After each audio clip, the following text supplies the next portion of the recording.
जय हिंद साथियों, स्वागत है आप सभी का YouTube channel Kanhaiya GS world में। दोस्तों, उत्तर प्रदेश की शिक्षा, संस्कृति और सामाजिक प्रथाओं के संबंध में जो विशिष्ट जानकारी है, उस क्रम में आज का हमारा पाठ नंबर 2 है। 1 हमने ऑलरेडी अपलोड कर रखा है। यदि आपने नहीं देखा है तो ज़रूर जा करके देख लीजिए। आप यूपी पुलिस से संबंधित कोई भी तैयारी कर रहे हों या फिर कोई भी ऐसा एग्ज़ाम हो जहां पर इनसे क्वेश्चन बनता है, तब आपके लिए वीडियो बेहद इम्पॉर्टेंट है। यहां पर हम लोग 120 क्वेश्चंस के करीब यहां पर डिटेल से करने वाले हैं। चलिए शुरू करते हैं वीडियो। सब्सक्राइब नहीं किया है तो कर लीजिए, घंटे के निशान को भी दबाना नहीं भूलना है। लाइक वाइक तो आप करते ही हैं, ठीक है। इन सब के बारे में हमने पिछले वीडियो में बताया है। आप जा कर के प्लेलिस्ट एक बार चेक करके सभी पढ़ सकते हैं। बाकी एक बार करंट अफेयर के बारे में फिर से बता दे रहे हैं। यदि आपने नहीं पढ़ा है तो करंट अफेयर का भी वीडियो जून से लेकर के अपलोड है। यहाँ पर जा कर के एक ही वीडियो में संपूर्ण क्लास को आप देख सकते हैं, ठीक है। बाकी हिंदी का प्रैक्टिस सेट और यह सब जो क्लास है आप देखते रहिए, बेहद इंपॉर्टेंट है। और यहाँ पर टेलीग्राम चैनल और ग्रुप को ज्वाइन ज़रूर करना है। यही सर्च कर लेना है टेलीग्राम पर, या फिर आपको लिंक नीचे डिस्क्रिप्शन में मिल जाएगा। पहले वीडियो में हमने लगभग 30 क्वेश्चन कर लिया था, आज उसके आगे बढ़ेंगे, ठीक है। देखिए 30 तक हो चुका था। 31वां क्वेश्चन आता है और यहाँ पर कह रहा है कि बरसाना होली किसके साथ खेली जाती है। तो बताइए, बरसाना होली टमाटर के साथ, दूध के साथ, डंडे के साथ, पत्थर के साथ।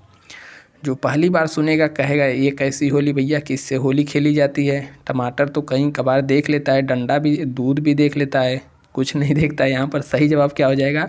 डंडा। तो ऑप्शन नंबर डी सही है। डंडे के साथ फागुन महीने की शुक्ल पक्ष की 9वीं तिथि को यहाँ पर होली खेली जाती है। कहाँ पर बरसाना कहाँ पर पड़ता है? तो मथुरा में। एक सेकेंड, मथुरा में पड़ता है बरसाना। और यह क्वेश्चन कहाँ पूछा गया है? तो यूपी पुलिस कांस्टेबल में पूछा जा चुका है। डंडे के साथ खेली जाती है, लठमार होली भी इसे कहा जाता है, ठीक है। लठमार होली भी इसको कहा जाता है। अगला क्वेश्चन हमारा आता है, उत्तर प्रदेश में आयोजित काम्पिल्य मेला किस समुदाय से जुड़ा हुआ है? तो काम्पिल्य मेला कहाँ लगता है? सबसे पहले इसको जान लेते हैं। यह लगता है फर्रुखाबाद में। कहाँ पर? फर्रुखाबाद में। फर्रुखाबाद क्या है? तो यह एक डिस्ट्रिक्ट है। और किस समुदाय से जुड़ा हुआ है? तो यह जैन समुदाय से जुड़ा हुआ है काम्पिल्य मेला। और यहाँ पर हिंदू समुदाय से भी जुड़ा हुआ है। हिंदू और जो जैन धर्म का तीर्थ स्थल के रूप में भी जाना जाता है, ठीक है। काम्पिल्य जो है हिंदू और जैन का तीर्थ स्थल के नाम से भी इस जगह को जाना जाता है। बाकी यहाँ पर मेला ऑप्शन जैन दिया है तो जैन सही हो जाएगा। नेक्स्ट क्वेश्चन आता है, देखिए उस समय के हिसाब से करंट रहा होगा और एक तरीके से जीके भी कह सकते हैं, क्योंकि पहली बार हुआ है। उद्घाटन के बाद लखनऊ के इकाना क्रिकेट स्टेडियम में खेला गया पहला अंतर्राष्ट्रीय क्रिकेट मैच भारत और किसके बीच में खेला गया? एक T20 मैच था। तो मैच के यदि आप आशिक हैं, मैच के बारे में खबर रखते हैं, तो आपको ज़रूर पता होगा। वेस्ट इंडीज़ के साथ हुआ था। और किसने मैच जीता था? यदि आपने देखा है तो एक बार बता दीजिए कि किसने मैच इसको जीता था। और यहाँ पर जो इंटरनेशनल क्रिकेट स्टेडियम है इकाना, और 2017 में ही इसका उद्घाटन हुआ था। और इसमें लगभग 50,000 के करीब दर्शक की क्षमता है बैठने की। नेक्स्ट क्वेश्चन आता है, मदन मोहन मालवीय यानी कि MM मदन मोहन मालवीय प्रौद्योगिकी विश्वविद्यालय कहाँ पर है? तो यह है गोरखपुर में। ऑप्शन ए इसका एकदम सही जवाब हो जाएगा। और इसकी स्थापना पूछ दे तो 1962 ईस्वी में इसका स्थापना हुआ था, ठीक है।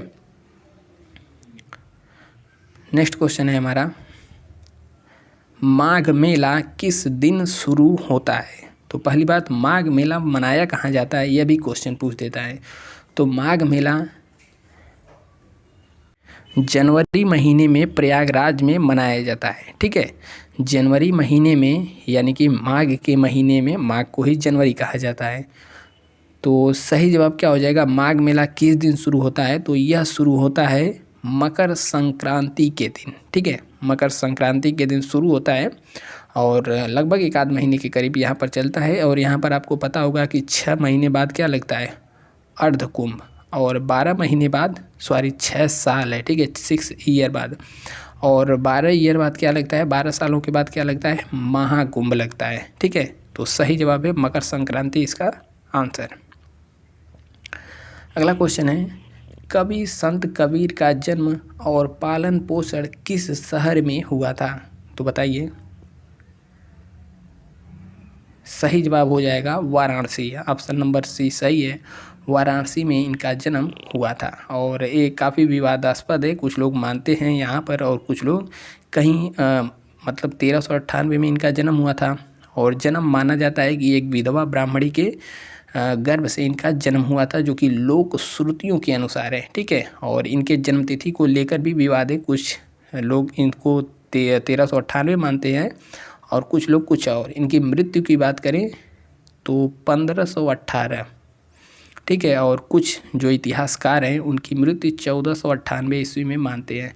तो इसको नहीं, बस याद रखिएगा, संत कबीर का जन्म कहाँ हुआ था, वाराणसी में हुआ था, ठीक है।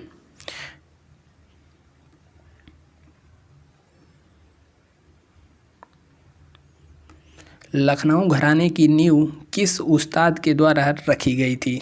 तो लखनऊ घराने की नींव बताइए। सही जवाब है वाकछू खान उस्ताद, ठीक है। तो वाकछू खान के द्वारा लखनऊ घराने की नींव रखी गई थी, ऑप्शन नंबर यहाँ पर बी सही होगा। और लखनऊ घराने की जो नींव है इसकी शुरुआत अवध के जो आखिरी नवाब हैं वाजिद अली शाह थे, उनके संरक्षण में हुआ था। नेक्स्ट क्वेश्चन आता है यहाँ पर, अमीर खुसरो द्वारा रचित कविता छाप तिलक सब छीनी, पूरा है, छाप तिलक सब छीनी रे मोसो नैना लड़ाई के, किस भाषा में है? तो बताइए। हमने एक लाइन पूरा बोल दिया, छाप तिलक सब छीनी मोसो नैना लड़ाई के। तो इसका सही जवाब है किस भाषा में है? तो यह ब्रज भाषा में है, अमीर खुसरो का रचा हुआ। तो इसका सही जवाब हो जाएगा ऑप्शन नंबर सी, ठीक है। नेक्स्ट क्वेश्चन आता है यहाँ पर, क्वेश्चन नंबर 39, उत्तर प्रदेश के किस जिले को पीतल नगरी के नाम से भी जाना जाता है? तो पीतल नगरी के नाम से जाना जाता है मुरादाबाद को, ऑप्शन नंबर डी सही होगा। और मुरादाबाद पूछ ले कहाँ पर स्थित है, तो रामगंगा नदी के किनारे स्थित है, ठीक है, रामगंगा नदी के किनारे स्थित है। और यहाँ पर जो बनता है पीतल का सामान, हस्त निर्मित या फिर जो पीतल का सामान बनता है, यहाँ के कारीगरों द्वारा जो भी बनाया जाता है पूरे विश्व स्तर पर प्रसिद्ध है, ठीक है। यहाँ के बर्तन जो है कि यूएसए तक, यानी कि यूएसए हो गया, ब्रिटेन हो गया, ठीक है, इसके अलावा कनाडा हो गया और जर्मनी हो गया और जो भी मध्य पूर्व एशिया के देश हो गए, यहाँ पर निर्यात किया जाता है। तो पीतल को ब्रास कहा जाता है। तो ब्रास भी पूछ सकता है कि ब्रास नगरी किसे कहा जाता है, ब्रास सिटी किसे कहा जाता है? तो 39 का सही जवाब हो जाएगा मुरादाबाद को। नेक्स्ट क्वेश्चन आता है, कौन सा कथक घराना उस नृत्य शैली के आध्यात्मिक पहलुओं पर अधिक ध्यान देता है? कौन सा कथक घराना उस नृत्य शैली के आध्यात्मिकता पहलुओं पर अधिक ध्यान देता है? तो बताइए। तो सही जवाब हो जाएगा बनारस, ठीक है, बनारस सही जवाब हो जाएगा। क्वेश्चन नंबर 41 है, फिरोजाबाद में 200 वर्षों से भी अधिक समय से किसका उत्पादन किया जाता है? तो देखिए, फिरोजाबाद किसके लिए प्रसिद्ध है? तो यह इसको श्रृंगार नगरी कहा जाता है, सुहाग नगरी कहा जाता है। और यहाँ पर 200 से भी अधिक सालों से यहाँ पर क्या बनाया जाता है, कांच की चूड़ियाँ जो है यहाँ की बहुत ही फेमस है, बहुत ही मशहूर है, ठीक है। और यहाँ पर भी इसका जो वैश्विक स्तर पर यहाँ पर इसका एक्सपोर्ट किया जाता है। कब संयुक्त प्रांत का नाम बदलकर उत्तर प्रदेश किया गया था? तो यहाँ पर इस क्वेश्चन में आपको बहुत सारा कुछ सीखने को मिलेगा, जो कि हमने पहले भी आपको बता दिया है। तो उत्तर प्रदेश का संयुक्त प्रांत का नाम बदल करके उत्तर प्रदेश कब किया गया था? तो यहाँ पर सुन लीजिए, देखिए एक बार फिर से आपको बता दे रहे हैं, पिछले वीडियो में भी हमने बताया था। 1836 में क्या नाम था? उत्तर पश्चिम प्रांत, ठीक है। और इसकी कैपिटल कहाँ हुआ करती थी? आगरा। यहाँ से क्वेश्चन बनता है तो इसको ध्यान से देख लेना है। फिर उसके बाद आया 1877। 1877 में इसका नाम बदला गया उत्तर पश्चिम प्रांत। यहाँ पर पीछे जोड़ दिया गया आगरा प्लस अवध, आगरा एवं अवध, ठीक है।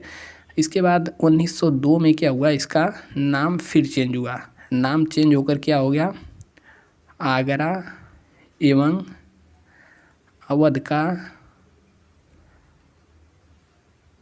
संयुक्त प्रांत, ठीक है, आप इसको लिख लीजिएगा, आगरा एवं अवध का संयुक्त प्रांत। फिर 1937 में इसको चेंज किया गया, इसका नाम संयुक्त प्रांत कर दिया गया, केवल और केवल संयुक्त प्रांत, ठीक है, आगरा अवध आगे से हट गया। फिर आया 24 जनवरी 1950, 24 जनवरी को 1950 में इसका नाम पूरा का पूरा क्या कर दिया गया, यूपी यानी कि उत्तर प्रदेश। तो इसमें क्या पूछा है, संयुक्त प्रांत का नाम बदल करके उत्तर प्रदेश कब कर दिया गया, तो बताइए, आपके सामने सब कुछ खुल गया। तो 24 जनवरी 1950 को कर दिया गया, ऑप्शन नंबर बी सही हो जाएगा, ठीक है। और इस समय पूछ ले यूपी के मुख्यमंत्री कौन थे, तो गोविंद बल्लभ पंत जी थे, ठीक है। नेक्स्ट क्वेश्चन यहाँ पर आता है, देखिए, काला नमक चावल की किस्म को एक जिला एक उत्पाद योजना के तहत उत्तर प्रदेश के किस जिले से उत्पाद के रूप में चुना गया। तो काला नमक चावल की किस्म जो है, यह चावल कैसा होता है, चावल का रंग सफ़ेद होता है, ठीक है, काला नमक है तो काला चावल नहीं होता है। पहले तो इसका आंसर सही हो जाएगा सिद्धार्थनगर, ऑप्शन बी इसका एकदम सही जवाब हो जाएगा। यह जो धान होता है, जहाँ धान का ऊपरी हिस्सा जो है कि काला होता है, बाकी सफ़ेद ही होता है, ठीक है, काला नहीं होता है। चावल की किस्म को एक जिला एक उत्पाद योजना के तहत सिद्धार्थनगर, ठीक है। अगला क्वेश्चन, एक सूफी मतलब सूफी कवि अमीर खुसरो का जन्म उत्तर प्रदेश के किस जिले में हुआ था। तो इसका सही जवाब हो जाएगा एटा, ठीक है, एटा जिले में हुआ था, जो कि वर्तमान में देखा जाए तो कासगंज में हुआ था, ठीक है। तो सही जवाब इसका क्या हो जाएगा, option number C, Etah is right answer, ठीक है। और जन्म पूछ दे कब हुआ था, तो 1253 ईस्वी में उत्तर प्रदेश के एटा जिले के पटियाली नामक स्थान पे हुआ था, वर्तमान में यहाँ पर कासगंज में हुआ था। और इनको जो है कि खड़ी बोली का आविष्कारक माना जाता है, अमीर खुसरो जी को। देखिए, यह क्वेश्चन कई परीक्षाओं में पूछा जा चुका है। क्वेश्चन है, बहू बेगम का मकबरा उत्तर प्रदेश के कहाँ पर स्थित है। तो बहू बेगम का मकबरा है, पहली बात तो यह स्थित है फतेहपुर सीकरी में, सॉरी फैजाबाद में, ठीक है। तो इसका ऑप्शन डी सही हो जाएगा। और बहू बेगम जो यह कौन थी, तो इसका निर्माण जो है नवाब जो शुजाउद्दौला ने अपनी प्रिय बेगम के याद में करवाया था। तो किसने करवाया था, तो याद रखिएगा शुजाउद्दौला, ठीक है। तो इसका सही जवाब हो जाएगा ऑप्शन नंबर डी, फैजाबाद में स्थित है। निम्नलिखित में से किस प्रसिद्ध भारतीय शास्त्रीय गायिका को उसके शिष्यों द्वारा प्यार से अप्पा जी कहा जाता है। तो अप्पा जी किसको कहा जाता है, तो यहाँ पर गिरिजा देवी को कहा जाता है, ऑप्शन नंबर ए सही है। इनको पद्म भूषण भी मिल चुका है, ठीक है। और पूछ दे कौन से घराना से संबंध रखती हैं, तो बनारस घराना हो जाएगा, ठीक है, बनारस। नेक्स्ट क्वेश्चन है, उत्तर प्रदेश के वर्तमान मुख्यमंत्री योगी आदित्यनाथ किस संप्रदाय से संबंधित हैं। तो नाम से ही पता चला है योगी आदित्यनाथ, तो यहाँ पर नाथ संप्रदाय से संबंधित हैं, ठीक है, नाथ संप्रदाय से इनका संबंध है, ऑप्शन नंबर यहाँ पर बी सही हो जाएगा। अगला क्वेश्चन है, उत्तर प्रदेश के निम्नलिखित जिलों में से किसकी सीमा नेपाल के साथ लगती है। तो नेपाल की सीमा किसके साथ लगती है, बताइए, गोरखपुर, महाराजगंज, बलिया, बस्ती। चलिए यहाँ पर देखते हैं। देखिए, यहाँ पर आप देख सकते हैं यूपी का पूरा मैप है, और नेपाल यहाँ पर रहा प्यारा नेपाल, ठीक है, हमारा पड़ोसी नेपाल, जहाँ पर जाने पर वीज़ा वूजा नहीं लगता है। अब यहाँ पर कौन कौन से ज़िले नेपाल से छूते हैं तो क्रम से देख लीजिए। यहाँ पर नंबर 1 पर है महाराज, नंबर 2 पर है सिद्धार्थनगर, नंबर 3 पर है बलरामपुर, नंबर 4 पे श्रावस्ती और बहराइच 5वां है, और छठा हो जाएगा लखीमपुर खीरी, 7वां हो जाएगा पीलीभीत। ठीक है, तो 7 ज़िले नेपाल से लगते हैं भारत के, यूपी के। ठीक है, यूपी के 7 ज़िले नेपाल के साथ अपनी सीमा बनाते हैं। तो किसकी नहीं लगती है तो देख लीजिए, किसकी लगती है पूछा है ना, तो यहाँ पर सही जवाब क्या हो जाएगा, महाराजगंज हो जाएगा। तो इसको आपको याद रखना है। बाकी अन्य जैसे यहाँ पर देखेंगे, यूपी का जो है बिहार है, बिहार के साथ कौन कौन सा ज़िला सीमा साझा करता है तो कुशीनगर, देवरिया, बलिया, गाजीपुर, चंदौली और सोनभद्र। और उसके अलावा यहाँ पर देखेंगे तो झारखंड से यूपी का जो है सोनभद्र टच करता है, और छत्तीसगढ़ से भी टच करता है। ठीक है, यहाँ पर सोनभद्र एक ऐसा यूपी का ज़िला है जो कि 4 राज्यों से सीमा लगाता है। 4 राज्य कौन से हैं, इधर हो गया बिहार, इधर हो गया झारखंड, इधर हो गया छत्तीसगढ़, इधर हो गया एमपी। ठीक है, तो यह भी क्वेश्चन बहुत बार बना है कि यूपी का कौन सा ज़िला है जो कि 4 राज्यों के साथ सीमा साझा करता है। बाकी मध्य प्रदेश के साथ यहाँ पर 11 ज़िले सीमा साझा करते हैं, और यहाँ पर राजस्थान के साथ भी 2 ज़िले सीमा साझा करते हैं। यह भी पूछा गया है, अभी आगे भी क्वेश्चन आएगा, मथुरा और आगरा। ठीक है, तो सही जवाब हो जाएगा बी, महाराजगंज। नेक्स्ट क्वेश्चन है, एक जिला एक उत्पाद योजना के तहत हस्त निर्मित कागज के उत्पादन के लिए उत्तर प्रदेश के किस जिले को चुना गया है। तो बताइए, एक जिला एक उत्पाद योजना, सही जवाब क्या हो जाएगा, Jalaun, option number B. Next question आता है, फिर देखिए पीछे वाला क्वेश्चन ही लगभग वैसा ही। आगरा और अवध के संयुक्त प्रांत जिन्हें अब उत्तर प्रदेश के नाम से जाना जाता है, 1921 ईस्वी में अपनी राजधानी को कहाँ से लखनऊ में स्थानांतरित किया था। ठीक है, तो यहाँ पर देख लीजिए, इसका सही जवाब क्या हो जाएगा, 1921 में है। ठीक है, और यहाँ पर थोड़ा सा देख लीजिए, जैसे 1558 नहीं 1858 रहेगा। 1858 से कैपिटल कहाँ पर है, प्रयागराज में थी इस समय, 1858। फिर इसके बाद 1921 से, ठीक है, और कहीं कहीं पर आपको 1920 भी दिखेगा, लेकिन यहाँ पर जो यूपी पुलिस का पेपर हुआ है, इन्होंने 1921 ईस्वी को माना है। ठीक है, तो 1921 से लखनऊ बनी, वह भी आंशिक रूप से, और 1935 से लखनऊ पूरी तरीके से यूपी की जो है कि कैपिटल है। ठीक है, तो पूछ रहा है कि कहाँ से इस वाले क्वेश्चन में, तो यहाँ पर देखेंगे 1921 ईस्वी में अपनी राजधानी को कहाँ से लखनऊ में स्थानांतरित किया था। तो सही जवाब क्या हो जाएगा, इलाहाबाद से, इलाहाबाद यानी कि प्रयागराज। समझ में आ गया। 1858 से 1921 तक कहाँ थी, यहीं पर थी इलाहाबाद में, और यहाँ पर 1921 ईस्वी में स्थानांतरित कर दिया गया लखनऊ। नेक्स्ट क्वेश्चन आता है, क्वेश्चन नंबर यहाँ पर नेक्स्ट कह रहा है कि 1 जनवरी 1845 को उत्तर प्रदेश ने किस नामक पत्रिका समाचार पत्र निकाला जिसे गोविंद रघुनाथ ने संपादित किया था। तो इसका सही जवाब बताइए। सही जवाब हो जाएगा बनारस अखबार। ठीक है, इसके बारे में यहाँ पर देख लीजिए, इस अखबार का नाम था बनारस अखबार इसका नाम था। हिंदी या सही से अखबार। ठीक है, 1845 ईस्वी में इसके उत्तर प्रदेश से बनारस अखबार नामक हिंदी का समाचार, वह भी हिंदी का पहला समाचार पत्र निकाला गया जिसे गोविंद नारायण रघुनाथ ने संपादित किया था। ठीक है, और लेकिन अखबार के जो संचालक थे शिव प्रसाद सितारे हिंद थे। तो कभी कभी ये भी क्वेश्चन पूछ देता है कि किसने संपादक, उसके संचालक कौन थे, तो यहाँ पर हो जाएगा शिव प्रसाद सितारे हिंद। ठीक है, और यहाँ पर देख लीजिए, अगर क्वेश्चन आपसे पूछ दे हिंदी का प्रथम समाचार पत्र,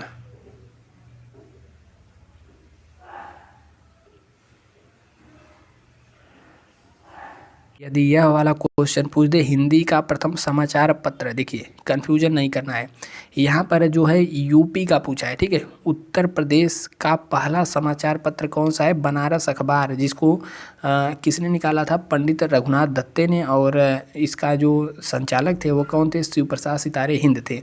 लेकिन यहाँ पर यदि पूछ दे हिंदी का प्रथम समाचार पत्र, यह कहाँ से निकाला गया था? कलकत्ता से। और पूछ दे इस पत्र का क्या नाम था? तो इस पत्र का नाम था उदंत मारतंड। आपने सुना होगा उदंत मारतंड, ठीक है, मारतंड। तो इसका यह सही जवाब होगा। और कब निकाला था? तो 30 मई 1826 को। इसीलिए 30 मई को पत्रकारिता दिवस भी मनाया जाता है। तो हिंदी का प्रथम पूछ दे तो कलकत्ता से निकाला गया था, उदंत मारतंड नाम था। और इसके संपादक पूछ दे, ठीक है, संपादक यहीं पर लिख लीजिए कहीं कौन थे? जुगल किशोर, ठीक है, पंडित जुगल किशोर इसके संपादक थे।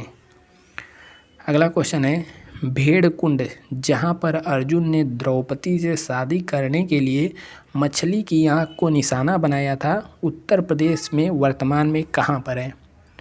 तो द्रौपदी से शादी करने के लिए जो स्वयंवर हुआ था और अर्जुन ने निशाना लगाया था मछली की आँख में या फिर मछली को, तो वर्तमान में कहाँ पर है? फर्रुखाबाद में है। तो ऑप्शन नंबर यहाँ पर बी सही हो जाएगा। भेड़कुंड, इसको जगह का नाम है भेड़कुंड, फर्रुखाबाद में स्थित है। नेक्स्ट क्वेश्चन है यहाँ पर, मृदा जिसमें मुख्य रूप से पोटास की कमी है उत्तर प्रदेश के किस जिले में पाई जाती है? तो पोटास की कमी है मुख्य रूप से कहाँ पाई जाती है? पूर्वी उत्तर प्रदेश में, खास करके जो जौनपुर वाला इलाका है, ठीक है। जौनपुर के अलावा यहाँ पर आजमगढ़ हो गया और यहाँ पर मऊ हो गया, इन सब की मिट्टियों में पोटास की कमी पाई जाती है। तो सही जवाब यहाँ पर क्या हो जाएगा? जौनपुर।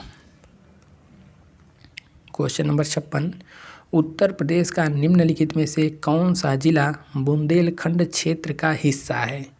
तो आ गया बुंदेलखंड, तो यहाँ पर समझ लीजिए बुंदेलखंड में, ठीक है, पूछ दे कितने ज़िले शामिल हैं? तो इसमें टोटल 7 ज़िले आते हैं। सातों कौन कौन से हैं? तो झांसी हो जाएगा, यहाँ पर बांदा हो जाएगा, ललितपुर, हमीरपुर, ठीक है, इसके अलावा जालौन, यह कौन सा था? यह था झांसी या जालौन। इसके अलावा महोबा, आला उदल वाला, और यहाँ पर चित्रकूट। तो झांसी, बांदा, ललितपुर और हमीरपुर, जालौन, महोबा और चित्रकूट, टोटल 7 ज़िले आते हैं बुंदेलखंड क्षेत्र में। और यहाँ पर सही क्या हो जाएगा? Mahoba, option number C. Next question यहाँ पर आता है, अशोक स्तंभ में उत्कीर्ण किए हुए शेर का जो मुख है, जिसे भारत सरकार द्वारा राष्ट्रीय प्रतीक के रूप में अपनाया गया है, किस संग्रहालय में सुरक्षित है?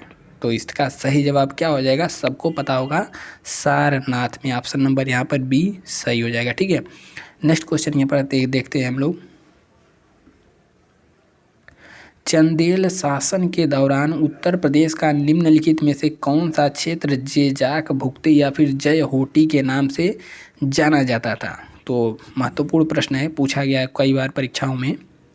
तो सही जवाब क्या हो जाएगा? ऑप्शन नंबर बी, बुंदेलखंड को जेजाक भुक्ती या फिर जय होटी के नाम से जाना जाता था। नेक्स्ट क्वेश्चन आ गया, नेक्स्ट क्वेश्चन है, उत्तर प्रदेश महिलाओं से संबंधित पहली पत्रिका 1874 ईस्वी में प्रकाशित करने का श्रेय भी जाता है, जिसके संपादक भारतेंदु हरिश्चंद्र थे। तो बताइए इसका सही जवाब क्या हो जाएगा?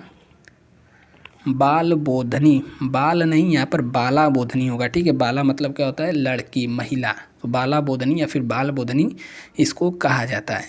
तो इसका सही जवाब ऑप्शन नंबर ए है वो। और कब इसको प्रकाशित किया गया था? 1874 ईस्वी में, ठीक है। और यह पत्रिका कहाँ से प्रकाशित होती थी? तो यह प्रकाशित होती थी बनारस, वर्तमान में वाराणसी से, ठीक है। और यह पूछ दे कैसी पत्रिका थी? तो यह मंथली मैगजीन, मंथली पत्रिका थी।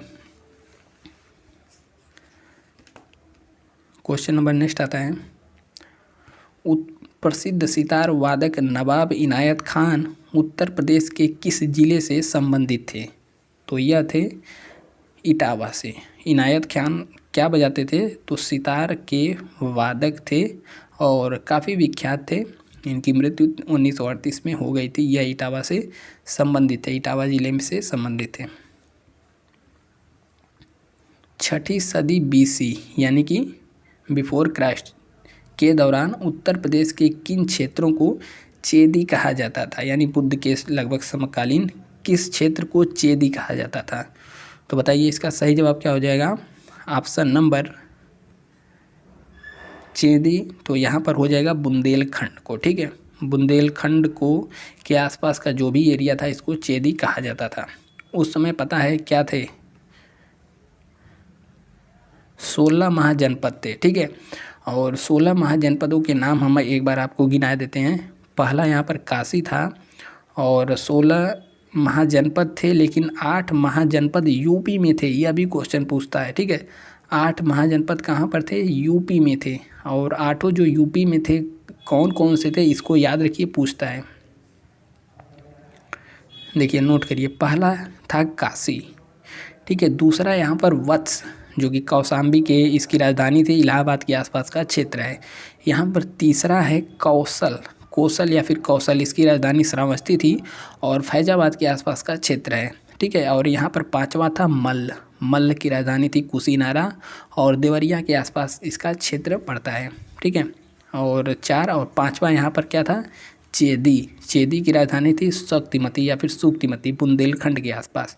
यहाँ पर 6वां था कंबोज जिसकी राजधानी थी हाटक और यह जो राजौरी वाला इलाका पड़ता है हजारा के आसपास का क्षेत्र है। ठीक है, 7वां था सूरसेन की राजधानी थी मथुरा और मथुरा वाले इलाके का है। और यहाँ पर जो 8वां है वह है पांचाल की राजधानी कहाँ पर थी? अहिच्छत्र, बरेली, बदायूं, फर्रुखाबाद वाला क्षेत्र यहाँ पर पड़ता है। तो सही जवाब चेदी क्या हो जाएगा? ऑप्शन नंबर ए सही है। राजा हर्षवर्धन ने खाली स्थान में भद्र विहार नामक ज्ञान में एक वृहत केंद्र की स्थापना की थी। तो राजा हर्षवर्धन ने कहाँ पर की थी? तो कहाँ पर की थी? इन्होंने कन्नौज में की थी। ठीक है, कन्नौज में। तो सही जवाब हो जाएगा सी, भद्र विहार नामक ज्ञान यानी कि वृहत ज्ञान का केंद्र था। देखिए यह भी पूछा गया क्वेश्चन है। उर्दू शायरी, प्रसिद्ध उर्दू शायरबाज शायरीकार फिराक गोरखपुरी को मतलब इनका मूल नाम क्या था? फिराक गोरखपुरी को किस नाम से जाना जाता था? उर्दू शायर थे तो इनका ओरिजिनल नाम था रघुपति सहाय। इनको फिराक गोरखपुरी नाम से जाना जाता था और इन्हें उर्दू के क्षेत्र में ज्ञानपीठ भी पुरस्कार मिला है। समझ सकते हैं यहाँ पर ज्ञानपीठ 1969 में मिला था इनको। ठीक है, ज्ञानपीठ क्या है? सर्वोच्च पुरस्कार है यूपी में, मतलब साहित्य के क्षेत्र में। दूसरा कौन आ जाता है ज्ञानपीठ के बाद? साहित्य एकेडमी पुरस्कार आता है। तो इसको भी हमने करवा रखा है, प्लेलिस्ट में आपको मिल जाएगा हिंदी वाले सेक्शन में। ठीक है, और किस इनका जो रचना है, ठीक है, किसके लिए मिला था?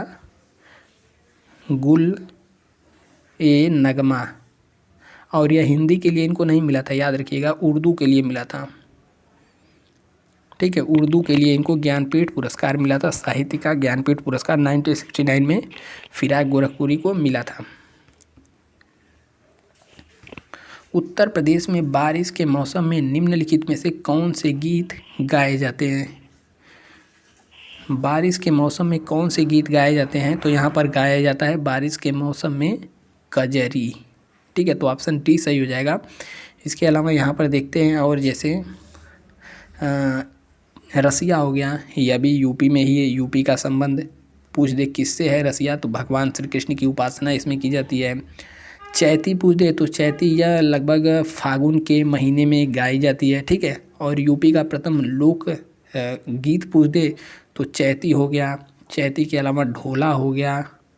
ठीक है, और यहाँ पर आल्हा हो गया जो कि बुंदेलखंड वाले इलाके में, बुंदेलखंड वाले क्षेत्र में गाया जाता है। बिरहा हो गया। ठीक है, रसिया हो गया और पूरन भगत हो गया, भृतहरि हो गया। यह सब उत्तर प्रदेश के लोक गीत है। ठीक है, तो क्वेश्चन नंबर 64 तक हम लोग पहुँच चुके हैं। बताइए क्या और आगे बढ़ें? अगले वाले पार्ट में इसको समाप्त करना है। लगभग 120 20 के करीब क्वेश्चन है, तो और आगे हम लोग को बढ़ना होगा, नहीं तो नेक्स्ट पार्ट में समाप्त नहीं हो पाएगा। प्रसिद्ध सूफी संत के वार्षिक उर्स के अवसर पर हिंदू कैलेंडर के कार्तिक महीने में प्रतिवर्ष बाराबंकी में देवा शरीफ मेला का आयोजन किया जाता है। तो देवा शरीफ मेला जो है यह वारिस अली शाह के, इसका सही जवाब हो जाएगा, ठीक है, ऑप्शन नंबर बी। और पूछ दीजिए आप कहाँ पर होता है, तो यह बाराबंकी में होता है, ठीक है। ये तो क्वेश्चन में ही दे रखा है, देवा शरीफ मेला बाराबंकी, कई बार क्वेश्चन पूछ चुका है। निम्नलिखित में से कौन सा देश भारतीय राज्य उत्तर प्रदेश की सीमाएं साझा करता है? तो अभी हमने आपको मैप दिखाया था ना पीछे, तो क्या हो जाएगा, नेपाल। नेपाल जो है भारत से सीमा साझा करने वाला विदेशी देश है, ठीक है। और इसके बारे में अन्य बताएं तो जैसे हमने पहले ही बता दिया था कि सोनभद्र है, सोनभद्र से 4 राज्य सीमा साझा करते हैं, बिहार हो गया और झारखंड हो गया। इसके अलावा बिहार, झारखंड और यहाँ पर छत्तीसगढ़ और एमपी, ठीक है, तो याद रखिए। निम्नलिखित में से किस जिले को राष्ट्रीय राजधानी क्षेत्र यानी कि एनसीआर के 23वें जिले के रूप में शामिल किया गया है? तो 2018 है, उस संबंध में क्वेश्चन पूछा था। 23वां जिला कौन बना था?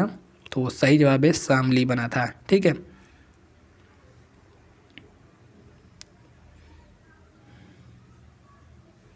नेक्स्ट क्वेश्चन है, गुलाबी गैंग की संस्थापक उत्तर प्रदेश एवं मध्य प्रदेश में स्थित सामाजिक संगठन है जो कि महिला कल्याण एवं सशक्तिकरण के कार्य करता है, किससे संबंधित है? तो संपत पाल देवी जी से संबंधित है। नेक्स्ट क्वेश्चन आता है, मुरादाबाद के कार्य हेतु प्रसिद्ध है और उसके विश्व भर में हस्तकला उद्योग में अपना आला यानी कि ऊपर स्थान रखता है, बनाया हुआ है। तो मुरादाबाद किसके लिए प्रसिद्ध है? तो यह पीतल नगरी के रूप में, ब्रास सिटी के रूप में प्रसिद्ध है। तो हमने इसको आपको पहले भी करा दिया था। क्वेश्चन नंबर 70 है, सरदार वल्लभ भाई पटेल कृषि और तकनीकी विश्वविद्यालय यानी कि SVPUAT भारत के उत्तर प्रदेश राज्य के कहाँ पर स्थित है? एक कृषि विश्वविद्यालय के रूप में।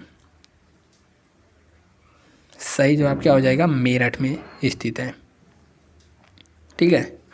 तो यहाँ पर टाइमिंग हो चुका है 32 मिनट। दोस्त अब नेक्स्ट वीडियो में हम लोग कंटिन्यू करेंगे। 70 क्वेश्चन हो गया, नेक्स्ट वीडियो में पूरा का पूरा निपटाने का प्रयास किया जाएगा।